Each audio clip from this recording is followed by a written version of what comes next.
بسم اللہ الرحمن الرحیم۔ السلام علیکم۔ ایک آدمی کے 4 بیٹے تھے۔ وہ چاہتا تھا کہ اس کے بیٹے یہ سبق سیکھ لے کہ کسی کو پرکھنے کو جلد بازی کا مظاہرہ نہ کرے۔ لہٰذا اس بات کو سمجھانے کے لیے اس آدمی نے اپنے بیٹوں کو ایک سفر پر روانہ کرنے کا فیصلہ کیا اور دور دراز علاقے میں ناشپاتی کا ایک درخت دیکھنے کے لیے بھیجا۔ ایک وقت میں ایک بیٹے کو سفر میں بھیجا کہ جاؤ اور اس درخت کو دیکھ کر آ جاؤ۔ باری باری سب کا سفر شروع ہوا۔ پہلا بیٹا سردی کے موسم میں گیا، دوسرا بہار میں، تیسرا گرمی کے موسم میں، اور سب سے آخر والا چھوٹا بیٹا خزان کے موسم میں گیا۔ جب سب بیٹے اپنا اپنا سفر ختم کر کے واپس لوٹ آئے تو اس آدمی نے اپنے 4 بیٹوں کو ایک ساتھ طلب کیا اور سب سے ان کی سفر کی الگ الگ تفصیل کے بارے میں پوچھا۔ پہلا بیٹا جو جاڑی کے موسم میں اس درخت کو دیکھنے گیا تھا، اس نے کہا، ابا جان، وہ درخت بہت بدصورت، جھکا ہوا اور ٹیڑھا سا تھا۔ دوسرے بیٹے نے کہا، اے ولد محترم، وہ درخت تو ہرا بھرا تھا، ہرے بھرے پتوں سے بھرا ہوا تھا۔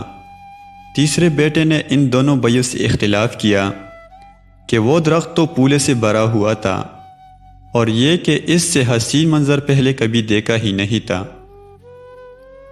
سب سے چھوٹے بیٹے نے اپنے سب بھائیوں سے اتفاق ظاہر کیا کہ وہ ناشپاتی کا درخت تو پل سے لدا ہوا تھا اور ان پل کی بوجھ کی وجہ سے وہ درخت زمین پر لگا ہوا تھا اور زندگی سے بھرپور نظر آ رہا تھا۔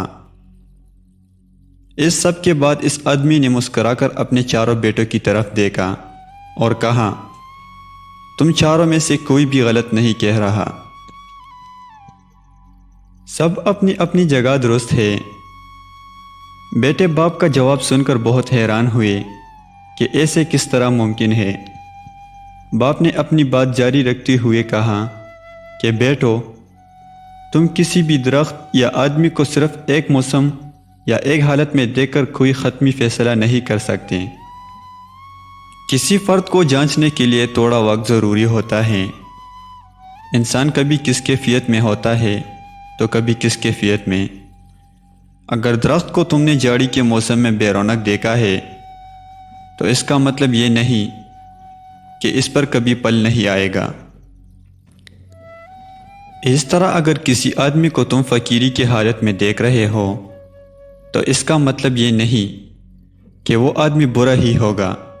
میرے بیٹو، کبھی بھی جلد بازی میں کوئی فیصلہ نہ کرو۔ کسی کو اس وقت سمجھا یا پرکھایا جا سکتا ہے جب یہ تمام موسم اس کے اوپر سے گزر جائے۔